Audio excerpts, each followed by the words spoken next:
Hi, I'm Sanjay. I'm working out at O2 Gym, Noida, Sector 34. Well, in summers, there's a lot of loss of fluids in the form of sweat in the gym as well as in the day-to-day working. So we recommend a very high level of a good intake of fluids like water and pineapple or pineapple in the form of pineapple juice, and maybe water mixed with some glucose so that we make up for the fluid lost in the exercise.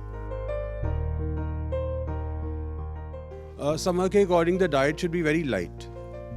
It should consist of a lot of fruits like apple, pineapple, and again there has to be a lot of oranges, and not in the form of orange juice, but you should actually eat the orange with the roughage. And watermelon also should be had in the form of a fruit, not the juice. And basically, luckily in summers people don't feel very hungry, so the eating habits have to be very light in summers. No junk food, no heavy food, basically all liquid and vegetable diet. A lot of salad should be had for sure. I mean, that is a best way to lose weight in summer. Professional trainers are definitely required because, see, bodybuilding is like a science, and there is a reason behind every movement. And if it is done the wrong way, then it can have, on the other hand, have side effects. You can have injuries because the professional trainers know how to pause, where to pause, how to move the weight, and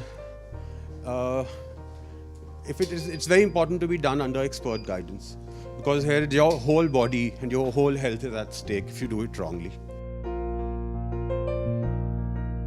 Well, if you think that summer is the best time for a workout, then it's a myth. There is no best time for a workout, whether it is winter or summer. It can be done at any time. The most important thing is that it should be done after at least 3 hours of a meal. Whether you do it in the morning, whether you do it in the evening, whether you do it in summer or winter, it is the same thing. The first time gym goers definitely have to be under strict guidance of an instructor for at least a week, so that they get used to all the weights, the techniques, and it's very important that they don't overdo anything for the first day and for the first week, because otherwise it can have side effects on the body.